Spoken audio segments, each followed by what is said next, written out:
मैंने बच्चन साहब हो या खुशी के पेरेंट्स हो या सुहाना के पेरेंट्स हो, उनके साथ उनको देखा या जो भी था प्रीमियर पे, उसके पहले किसी का कोई इन्वॉल्वमेंट नहीं था। हम जब काम कर रहे थे हमें तो लगा हम बहुत अच्छा काम कर रहे हैं, हम ऐसे तो नहीं कर रहे थे, हम देखते हैं कौन किसका बच्चा है जिसको हम लॉन्च कर सकते हैं। थिएटर्स का सबसे महंगा कंटेस्टेंट कौन था, या आपको क्या लगता है कौन होगा? शायद काफ़ी लोग महंगे थे यार, और काफ़ी बड़े नामी हैं सब लोग, सभी। रफ्तार भी बड़ा नाम है, राज कुंद्रा भी बड़ा नाम है, हर्ष अपने स्पेस में बड़ा नाम है। मतलब नाम तो नहीं बताऊंगा कि वो तो मैं तब जब कास्टिंग कर रहा था तब भी हर कोई पूछता है अच्छा दूसरे कंटेस्टेंट कौन है, वो हम बता नहीं सकते। कास्टिंग वर्ड सुनते ही एक जो वर्ड आम दर्शकों के जहन में सबसे पहले चमकता है वो इसके साथ काउच, इस पे अभी हाँ, कैसा लगा काउच? मेरे को बहुत अच्छा लगा। बट क्या कुछ लोग कास्टिंग काउच की कहानियां बना के भी न्यूज में रहना पसंद करते हैं? क्या आपको लगता है ऐसा भी हो सकता है? आई एम नॉट सेइंग कि एग्जिस्ट नहीं करता, ऑफ कोर्स करता होगा वो, या तो कास्टिंग डायरेक्टर के थ्रू या प्रोड्यूसर या डायरेक्टर या कोऑर्डिनेटर या एडी या कौन एक्टर को बोलता है कि तुम अगर मेरे साथ ये करोगे तो मैं तुमको रोल दे दूंगा। जैसे हमने गली बॉय किया था, उसमें विजय वर्मा था। खो गए हम कहाँ में जो रोहन गुरबक्सानी है, जो अनन्या का पार्टनर, हाँ पार्टनर बना है जो। दहाड़ में हमने पूरी कास्टिंग की थी, पूरा का पूरा शो। मेड इन हेवन सारे कैरेक्टर्स, या शोभिता हो या जुमात हो। कास्टिंग के अलावा इन दिनों आप चर्चा में हो एकेडमी अवार्ड्स को लेके, है ना? आयुष्मान खुराना, कमल हासन साहब के साथ आप जा रहे हो, क्या है? पहले तो मुझे आसान शब्दों में बता दीजिए कि क्या होने वाला है, क्या इनविटेशन है, क्या प्रोसेस है? जा तो नहीं रहा हूँ, और इनविटेशन का प्रोसेस भी मुझे पता नहीं है कि कैसे सिलेक्ट हुए हैं। ओके। क्योंकि शायद हमारे काम को देख के उन लोगों ने सिलेक्ट किया है। We are becoming a member of the academy. Okay. तो जो अब मैंने अभी पूरा रिसर्च किया भी नहीं है एक्चुअली, लेकिन जो भी मुझे समझ आया उसमें से ये है कि फिल्में देखनी पड़ेंगी ऑस्कर वाले, और उसके लिए वोट करनी पड़ेंगी, तो मेनली वो है। ठीक है। या movies from all over the world we'll have to watch and probably vote for them for the Oscars. Yeah. Okay. तो आयुष्मान और कमल हासन साहब भी हैं, उनसे कुछ बातचीत हुई अभी तक? कोई डिस्कशन, फोन पे मैसेज, कुछ नहीं? मतलब मैं उनको पर्सनली जानता भी नहीं हूँ। ओके। हाँ ठीक है। तो क्या like how are you preparing for that कि एक वर्ल्ड सिनेमा का पूरा आपके पास चीज़ें आएंगी जो आप देखोगे, फिर उसके लिए आपने बोला वोट करोगे, कहीं ना कहीं वो प्रेशर है, नर्वसनेस है, एक्साइटमेंट है? नहीं, एक्चुअली बहुत ही सडन हुआ, अनएक्सपेक्टेड था। मुझे कोई मैसेज आया, किसी न्यूज़पेपर या कहीं पे तो पढ़ा और उन्होंने मैसेज किया, तो मैंने सोचा ये क्या हो रहा है। तो फिर मैंने मेल देखा, लाइक ओके, फील स्पेशल। लेकिन प्रेपरेशन तो पता नहीं, I think I just watch more movies. वो होता है ना, जब हम इंडस्ट्री में जब आते हैं उसके पहले बहुत पिक्चरें देखते हैं, हिंदी इंग्लिश जो भी लैंग्वेजेस। यहाँ आने के बाद काम इतना ज़्यादा होता है कि हम शायद कभी कभी फिल्में देखना बंद कर देते हैं, विच इज़ वेरी आयरॉनिक कि हम आए थे फिल्म देख के और वही हम बंद कर रहे हैं। So I consciously have started watching a lot of movies in the last couple years. Anyway मैं ट्राई करता हूँ हमेशा कि कोई फिल्म या शो मिस ना हो, लेकिन अब इतने सारे तो सब तो देख नहीं सकते, लेकिन कोशिश रहती है कि जितना ज़्यादा हो सके देख लूँ, सिर्फ काम के लिए नहीं, बट थोड़ा मजे के लिए। हाँ, because that's why we join, I think, because we love the cinema, love movies. And अब तो OTT पे भी इतने सारे अच्छे शोज आते हैं, तो मज़ा आता है देख के। फिल्म्स की बात हो रही है, सिनेमा की बात हो रही है, हमारी ऑडियंस को ऐसी 5 फिल्में सजेस्ट करिए जो आपको लगता है कि हर इंडियन को देखनी चाहिए। 5? ज़्यादा भी कर सकते हो आप चाहो तो। नहीं बहुत ज़्यादा है 5। हाल ही में मलयालम में 1-2 फिल्में थी जो, एक तो मंजूमल बॉयज़, ओके, और आवेशम बहुत ही बढ़िया है। हाँ, फाफा I think is at his peak right now, और वो जो भी कर रहे हैं बहुत अच्छा काम कर रहे हैं, बहुत खूबसूरत। एक और थी विक्रम करके तमिल में, और कन्नड़ा में एक था, 2 पार्ट्स में आया था, रक्षित शेट्टी का एक फिल्म है। ओके। और हिंदी में हमारा फिल्म देख लीजिए, super boys of Malegaon. Casting कैसे होता है? जैसे बहुत आप अलग अलग फॉर्मेट्स के लिए कास्ट करते जी। हैं। एक तरफ ट्रेटर्स है ना, रियलिटी शो है, दूसरी तरफ film super boys of Malegaon से बहुत लंबी लिस्ट है। जी। कास्टिंग कैसे चेंज हो जाता है? आपको क्या ब्रीफ आता है या दिमाग में क्या चल रहा होता है? मैं ट्रेटर्स का एग्जांपल देता हूँ। जी। जब ट्रेटर्स की कास्टिंग हो रही थी, कैसे नाम चुने गए? एक्चुअली नेहा जो शो रनर थी, जो actually it was her baby in a way, उन्होंने हमें उस वक्त, मैं नंदिनी शिकन के साथ हम दोनों कास्टिंग पार्टनर्स थे उस वक्त। लास्ट ईयर एंड से हम नहीं हैं, लेकिन सुपर बॉयज़ हो या गली बॉय हो या ट्रेटर्स हमने साथ में किया था। तो उस वक्त नेहा ने हमें बहुत ही क्लियर ब्रीफ दिया था कि ये चाहिए, हम जिस तरह के नाम चाहिए, और ये बहुत क्लियर था कि हमें जो यूजुअल रियलिटी शोज़ में जो कास्टिंग होती है वो नहीं चाहिए, कुछ अलग ट्राई करना है। Maybe that's why they hired us, क्योंकि हमने कभी रियलिटी शो किया ही नहीं है, तो हमें पता ही नहीं है। तो हम अपने ही एक थॉट प्रोसेस से जा रहे हैं कि शायद ये एंटरटेनिंग होगा और ये अच्छा होगा, ये गेम अच्छा खेल सकता है या ये गेम अच्छा खेल सकती है। इनफैक्ट हमने एक पोकर प्लेयर है, रफ्तार है जो एक रैपर है, एक्टर्स हैं, एक्टर्स में भी अलग अलग तरह के एक्टर्स हैं। कोई OTT से होगा, कोई टेलीविज़न से होगा, करण कुंद्रा है। So it was the idea was to get a mix of 20 people जो हर कोई दूसरे से अलग है। ये ना हो एक कॉमेडियन भी है तो, और उर्फी भी है।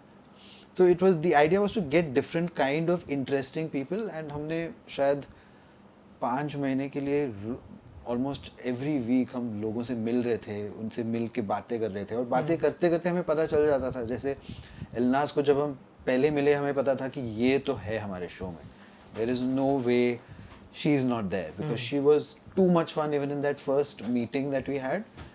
एंड इट्स अ कॉन्वर्जेशन, जैसे हम बात कर रहे हैं अभी, हम बात करते थे, बात करते करते पता चल जाता था कि बॉस ये तो शो में होना चाहिए। तो आपको लगता है ट्रेटर्स 2 में मेरे को होना चाहिए? अभी आधे घंटे बाद बताता हूँ। जिसको ट्रेटर्स में अगर अप्रोच की बात करूँ तो कैसे अलग अप्रोच होता है? जैसे उर्फी अलग है जी, है ना, रेबल किड अपूर्वा अलग है, हर्ष अलग है, सुधांशु अलग है, हर एक में अपने आप में अलग पर्सनैलिटी, जैसे आपने बोला। तो अप्रोच करने का तरीका भी बदलता है।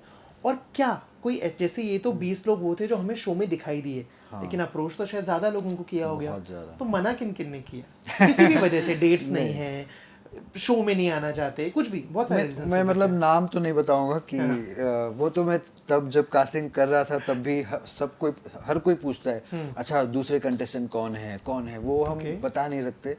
और अभी भी शायद बताएंगे नहीं, क्योंकि क्या पता वो तो सीजन 2 में आ जाए। क्योंकि बहुत लोगों ने हम लोग मिले तो शायद 100 या 200 लोगों से भी होंगे।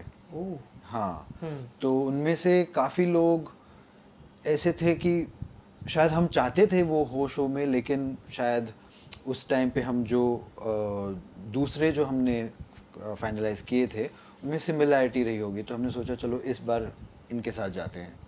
तो वो भी है। और बहुत लोग थे जिनको करना था, लेकिन शायद मिलने के बाद हमें लगा शायद इस गेम के लिए वो नहीं सूटेबल है, कुछ और उनके साथ कर लेंगे। और कुछ लोग थे जिनको नहीं करना था show, which is very common in any show, क्योंकि ये पहली बार है जो एक रियलिटी शो आया है जो थोड़ा अलग है जो भी आज तक जो रियलिटी शोज बने हैं। और एक गेम है, जानबूझकर झगड़े नहीं हो रहे हैं, गेम की वजह से ही झगड़े हो रहे हैं, जो भी हो रहे हैं कंटेंट सब कुछ गेम से ही आ रहा है। हम ये नहीं चाहते कि जो लोग बैठे हैं और बैठे बैठे आर्ग्यू कर लें या प्यार में पड़ जाएं या कुछ भी हो जाए, वो गेम के वजह से हो रहा है जो भी हो रहा है, और हर कोई दूसरे पे डाउट भी कर रहा है।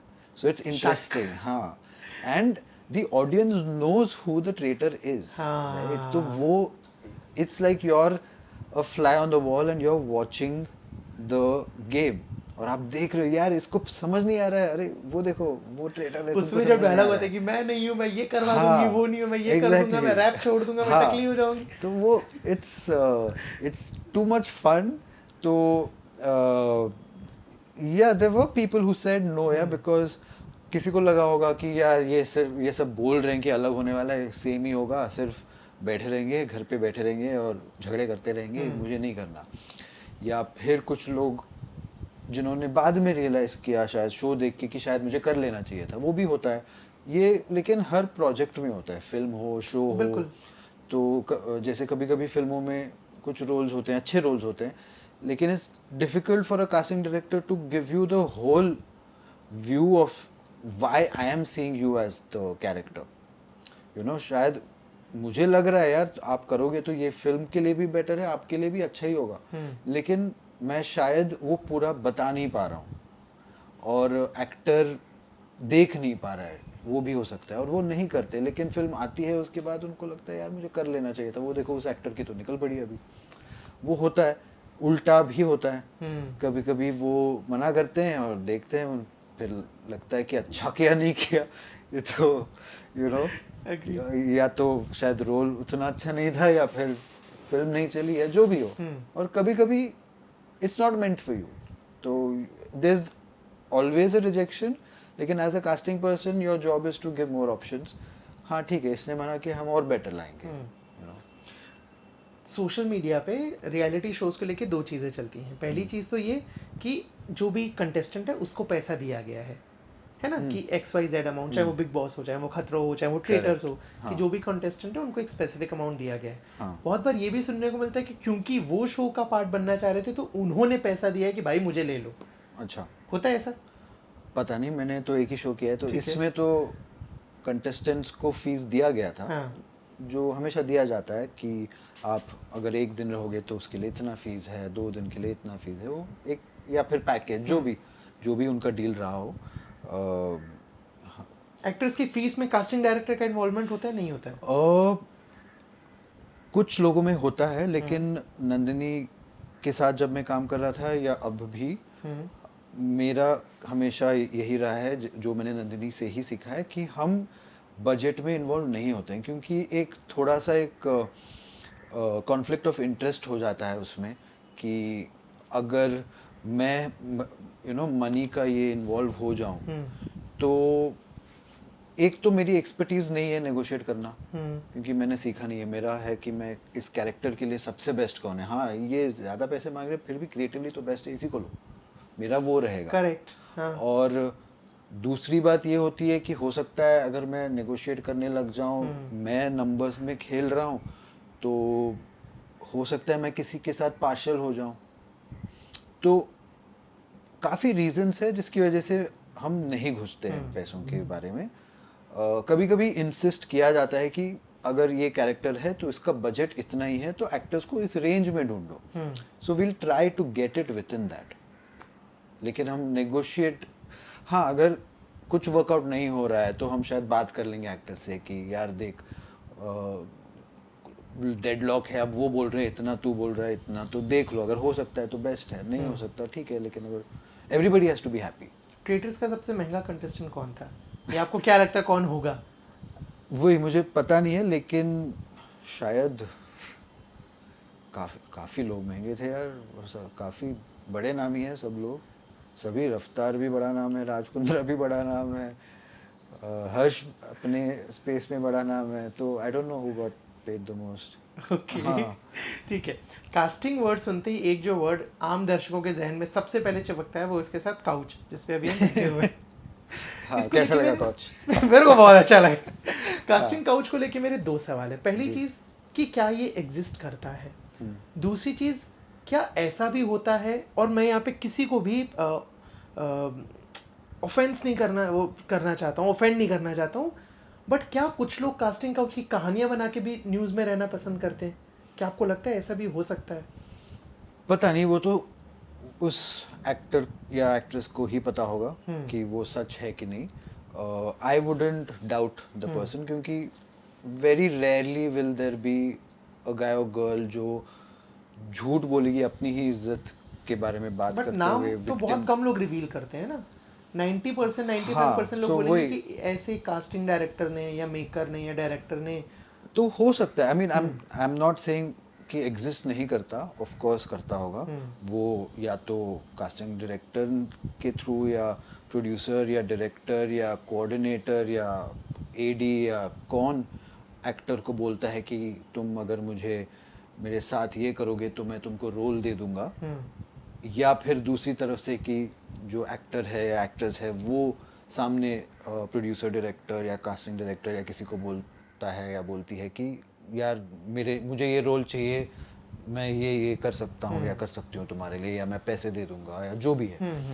तो वो होता ही होगा। मैंने भी सुने हैं इसके बारे में, मैंने फर्स्ट हैंड एक्सपीरियंस नहीं किया है। Thankfully the people I've worked with और the companies I've worked with, the directors, वहाँ पे तो I don't see the possibility of it।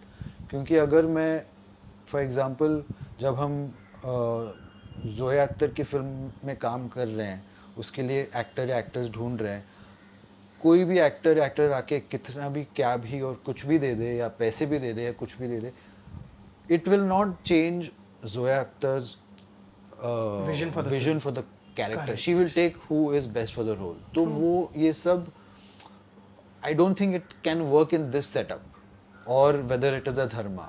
They are not going to get swayed by any of this. So where it happens maybe in films that I have not worked with, and I'm fortunate कि मैंने अच्छे लोगों के साथ काम किया है। Hopefully आगे भी अच्छे लोगों के साथ ही काम करूँगा।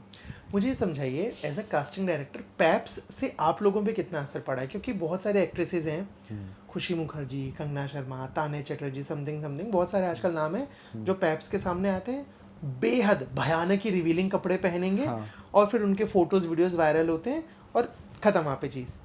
क्या उससे वो लोग आपकी जहन में टिक जाते हैं कि अच्छा कुछ मेरे को बोल्ड चाहिए तो यार ये 3-4 तो भी दिखनी थी, इनमें से किसी एक को ले सकते हैं?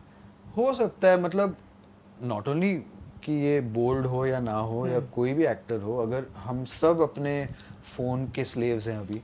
इंस्टाग्राम पे तो हम पूरे दिन, अगर मैं वेला हूँ कभी तो 5 मिनट मिल गया, अच्छा देख रहे हैं कौन प्रोफाइल, अच्छा कोई भी जो पैप के जो भी प्रोफाइल्स हैं उनमें से या गलाटा हो या कोई भी दूसरा या तीसरा हो, उसमें हम देखते हैं एक प्रोफाइल।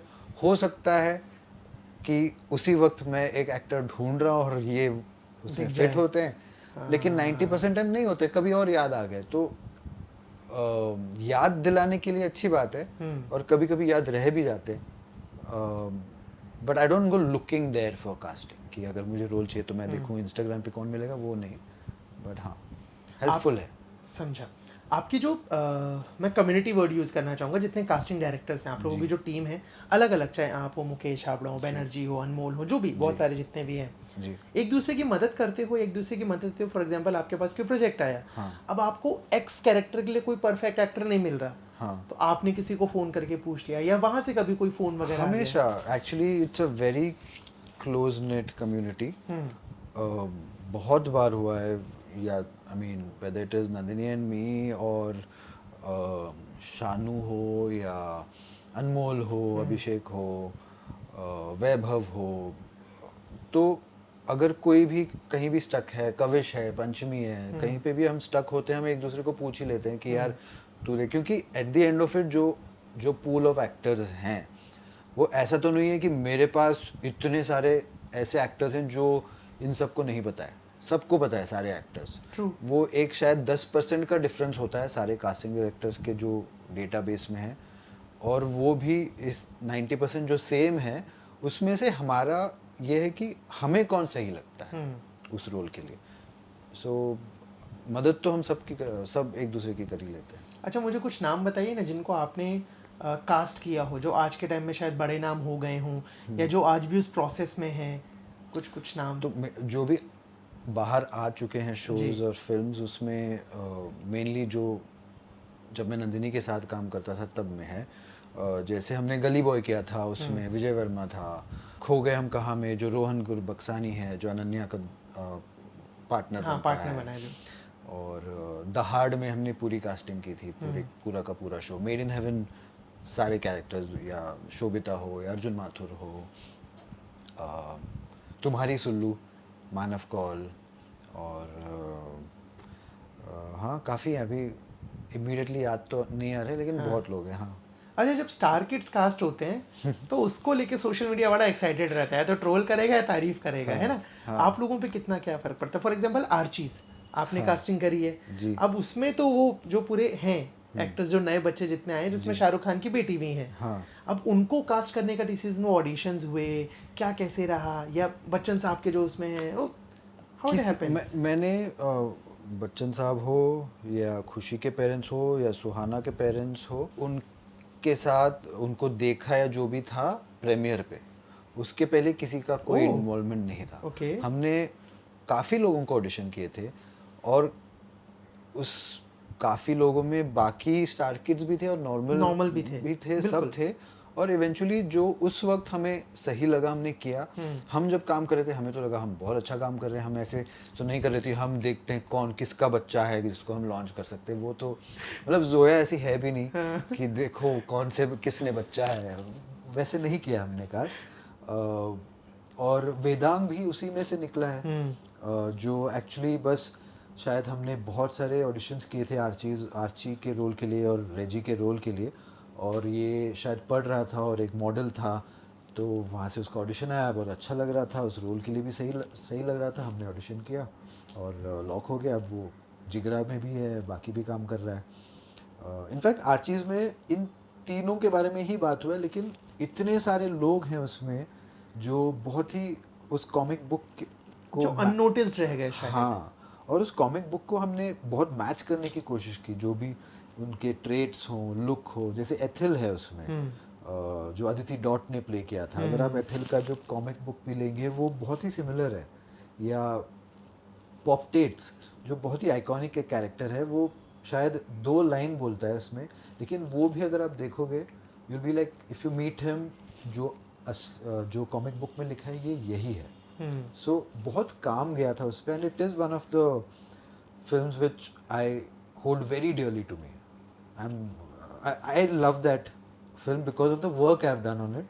अभी जो रिलीज होने के बाद जो होता है वो तो अब डेस्टिनी है फिल्म की। हाँ, हमने नहीं सोचा था कितने सारे शोज और फिल्में जो अच्छे सक्सेसफुल हुए, हमें नहीं पता था। हम तो काम कर रहे हैं ना रोज़, हम सेम काम करते हैं, या फिल्म हिट होती है या फ्लॉप होती है, जो भी होती है, या अप्रिशिएट होती है नहीं होती है, हम सेम काम करते हैं। आपने शाहरुख साहब के साथ भी काम किया है, if I am not wrong, Dear Zindagi casting वगैरह, या उनसे मिलना मिलना आई थिंक हुआ होगा? नहीं, उसमें ऑफ कोर्स शाहरुख सर और आलिया भट्ट को तो पहले ही कास्ट हो गए थे। उसके बाद ही हमारे पास आता है कोई भी फिल्म।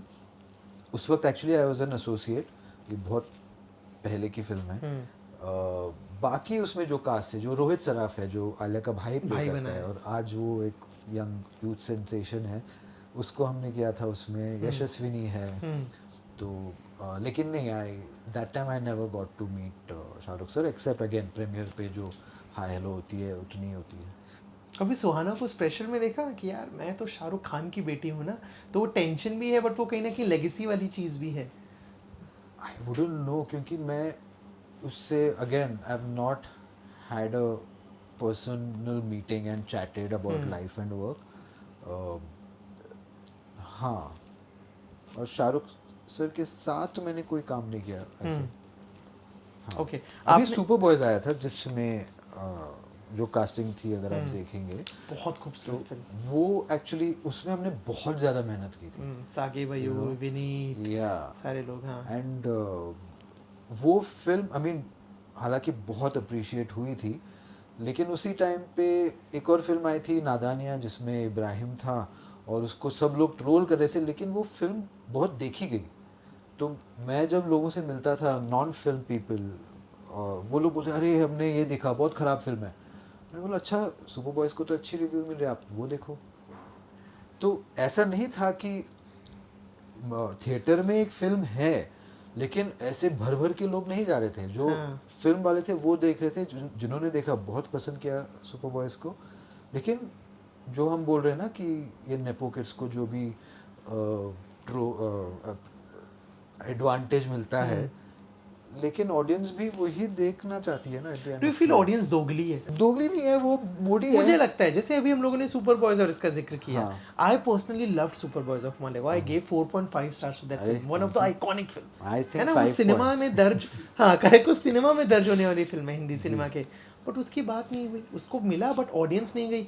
वही नादानियाँ, लोग गाली देने के लिए सही हेट वॉचिंग कर रहे हैं, लेकिन कर रहे हैं। So that's the audience for you. तो अगर ऐसे, आई थिंक इट्स अनप्रेडिक्टेबल जो हम अभी लास्ट 2-3 साल है कोविड के बाद, किसी को नहीं पता है कि क्या हो रहा है। सब एक दिन कोई बोल देता है कि अच्छा सिर्फ बड़ी फिल्में चलेंगी, एक दिन कोई बोलेगा कि स्टार किड्स चलेंगे, एक दिन बोलेंगे स्टार किड्स नहीं चाहिए, एक दिन चाहिए कि रूटेड रूरल सिनेमा चाहिए, एक दिन बोलेंगे कुछ और चाहिए।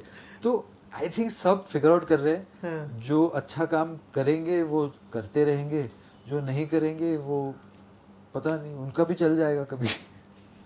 अभी आई थिंक आपने ऐड के लिए, आपने एड्स की भी कास्टिंग करी ना बहुत सारे, इसमें शायद रीसेंट ऐड अभी जानवी कपूर का है, मतलब उसमें जानवी को मैंने नहीं कास्ट किया, बाकी उसमें जो हाँ। कास्ट है उनको किया था। ओके।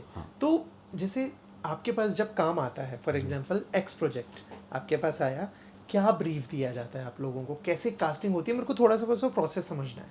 तो एक स्क्रिप्ट आती है, डायरेक्टर मिलते हैं हमसे, हम स्क्रिप्ट को पढ़ते हैं कहानी जैसे। उसके बाद हो सकता है अ लॉट ऑफ टाइम्स जो मेन स्टार है उस फिल्म का, अगर हीरो या हीरोइन है उसमें, तो वो ऑलरेडी लॉक हुआ रहता है, हुई रहती है। और उसके बाद हम बाकी जो इम्पोर्टेंट रोल्स हैं, अगर हम उसके लिए हम आइडियाज़ लिखने शुरू करते हैं अपने तरफ से। हम फिर डायरेक्टर से मिलते हैं, दिखाते हैं कि ये है, हमने सोचा इस कैरेक्टर के लिए ये अच्छा हो सकता है, ऐसे लोग होंगे। ये नहीं कि उसी को लॉक करें, लेकिन उससे हमें क्या पता चलता है कि डायरेक्टर किस जोन में है। तो शायद डायरेक्टर बोलेंगे कि हाँ ये बहुत सही है, या फिर बोलेंगे नहीं बिल्कुल बकवास है तुम्हारे आइडियाज़। तो हम जाएंगे वापस, फिर से आइडियाज़ लेके आएंगे। तो वो कॉन्स्टेंटली एक बैक एंड फोर्थ होता है। हम डिस्कशंस बहुत करते हैं, बोलते कभी कभी डायरेक्टर बोलेगा नहीं ये तो मुझे बिल्कुल नहीं चाहिए, हम सोच रहे हैं कि नहीं यार ये तो अच्छा रहेगा, तो हम जाके वैसे भी ऑडिशन कर कभी लेते किसी हैं। डायरेक्टर से इस चीज़ पे क्रिएटिव डिफरेंस हुआ है कि आप लोग कोई एक नाम के लिए अड़ गए हो, एज इन कि यार ये जमेगा, बट डायरेक्टर बोल रहे नहीं जमेगा? बहुत बार, और हमेशा होता है वो। हाँ। लेकिन फिर हम ऑडिशन दिखा देते हैं, फिर हम शायद गलत हो सकते हैं, क्योंकि हमने ऑडिशन देखा और हम सोच रहे हैं हाँ यार डायरेक्टर ने तो सही बोला था, ये तो नहीं फिट हो रहा है इस जोन में। हाँ। या but the for me the last call will always be what the director feels. True. I will not try to change the director's mind कि नहीं आप जो बोल रहे हो बिल्कुल गलत है, मैं नहीं छोड़ रहा हूँ, आपको इसी को लेना है। That is not my way of working. I know there are people who do that, but I feel it's the director's vision, so I have to respect that, and everybody works for the director's vision. So how many ever arguments we might have discussions, at the end of it I'll be like okay I've said what I've said, लेकिन अगर आपको लगता है कि ये चाहिए तो हो सकता है आप कुछ और सोच रहे हो और वो भी सही है, फेयर इनफ, और वो सही ही होता है हमेशा। आखिरी दो चीज़ आपसे जानना चाहूँगा। पहली चीज़ तो ये कि वो एक प्रोजेक्ट आपके जीवन में, आपकी लाइफ में जो आपको लगता है कि अविनाश ये मेरे दिल के बहुत करीब है, मैंने बहुत मेहनत करी, भाई साहब खून पसीना निकाल दिया उस फिल्म के लिए। और दूसरा अपकमिंग क्या कुछ आ रहा है? बहुत मुश्किल सवाल है, क्योंकि एक्चुअली मैंने कभी ऐसा सोचा नहीं कि ये फिल्म ज़्यादा मैं इस पर काम करूँगा या इस पर ज़्यादा, लेकिन कुछ सिग्निफिकेंट टाइम्स रहे हैं लाइफ में। जैसे जब मेरा पहला फिल्म था जो एज अ कास्टिंग डायरेक्टर, वो था तुम्हारी सुल्लू, और उसी वक्त कारवां भी चल रही थी, इरफान खान, तो उसमें बाकी जो हमने कास्ट किया था तुम्हारी सुल्लू में भी जो Vidya Balan already of course थी उसमें, मानव कौल और बाकी जो कास्ट थे, और उसमें छोटे छोटे बहुत सारे अच्छे कैरेक्टर्स थे, तो उसमें बहुत मज़ा आया था। उसके बाद जो मेरा नेक्स्ट फेज़ था, जो हमने गली बॉय और made in heaven around the same time किया था, और मेड इन हेवन में there were about 300 characters from the main Arjun Mathur and Sobhita Dhulipala's characters till day players, and every episode had जो पेरेंट्स हैं, ब्राइड ग्रूम हैं, बाकी जो कैरेक्टर्स हैं, सीरीज़ कास्ट है, एपिसोडिक कास्ट है, तो बहुत सारे थे, लेकिन बहुत मज़ा आया था उसमें। और उसी सेम टाइम पे एक और शो हम कर रहे थे जो कभी बनी लेकिन वो कभी रिलीज़ नहीं हुई अमेज़ॉन के लिए, और उसमें जो कास्ट है उसमें भी और 200-300 क्या नाम था शो का? नाम बता सकते हैं? गवर्नमेंट। गवर्नमेंट। हाँ, ओके। तो उसमें अगेन अराउंड 200-300 कैरेक्टर्स थे जो बहुत ही बढ़िया कैरेक्टर्स थे और बहुत ही बढ़िया शो था वो। और वो ज़्यादा हिंदी कैरेक्टर स्पीकिंग रोल्स थे, और मेड इन हेवन में इट्स अ मिक्स, इंग्लिश के ज़्यादा हैं और आधे हिंदी में मोर ऑफ अ हैं। Metro thing. हाँ, तो बहुत ही अलग काइंड ऑफ शो थे, और हम ट्राई कर रहे थे कि जो हम कास्ट इसमें डालेंगे हम उसमें नहीं डालेंगे, रिपीट नहीं करेंगे। तो वो एक उसमें मज़ा आ रहा लीड था। कौन था गवर्नमेंट में? पहले एक्चुअली इरफान खान थे। Okay. हाँ, फिर वो शूट के बीच में वो बीमार पड़ गए थे, तो उसके बाद पूरा रीशूट हुआ मानव कौल के साथ। हाँ, ओके। तो वो हुआ था। और एंड ये दो जब चल रहे थे उसी वक्त एक और भी चल रहा था सीक्रेट गेम, जो हमारी नहीं थी लेकिन बहुत सारे एक्टर्स उसमें थे। तो हम फाइट कर रहे थे कि एक तो आधे एक्टर्स अवेलेबल नहीं है, जो बचे हैं उनमें से हम यहाँ पे भी डालें और यहाँ पे भी डालें। तो लेकिन अच्छी बात यह है कि उसमें से हमें इतना बड़ा डेटाबेस बना अच्छे अच्छे एक्टर्स की, बॉम्बे से ही नहीं, दिल्ली और बाकी शहरों से भी। और उसके बाद सुपर बॉयज़ ऑफ मालेगांव बहुत ही स्पेशल था, जो अभी रिसेंटली रिलीज़ हुआ। अपकमिंग प्रोजेक्ट्स में अभी आर्यन खान की एक शो आने वाली है। स्टार्टअप। तो हाँ, ऐसे ही नाम, अलग अलग नाम आ रहे हैं उसके। ये I सही think नाम आते आते रोक दिया हाँ, आपने, है ना? नहीं, नेटफ्लिक्स पे शायद अनाउंस किया है, बैड्स ऑफ बॉलीवुड ऐसा हाँ, लगा है। करेक्ट करेक्ट करेक्ट करेक्ट तो करेक्ट। वो है, हाँ। That I am very excited about because it is nice working with. कौन कौन है उसमें, कुछ नाम बता सकते हैं? नाम तो नहीं पता मुझे। ठीक है। हमने बस ऐसे ही डाल दिए थे। लेकिन बहुत ही एक्साइटिंग कास्ट है, वो बहुत अच्छी बनी है, and he is a very good director. ठीक है, वो है। थैंक यू सो मच इस बातचीत के लिए, आपके Thank टाइम you. के लिए, and all the very best. आप अकेडमी वाला भी ज़रा वो हाँ। निपटा के फिर हम दोबारा बैठते हैं कि क्या क्या Done. फिल्में देखी हैं, कैसा जी। क्या एक्सपीरियंस रहा, और प्रोजेक्ट्स आएंगे, मिलते रहेंगे। Thank you so much. Hi, I'm Karan Mali and you're watching me on Galata India.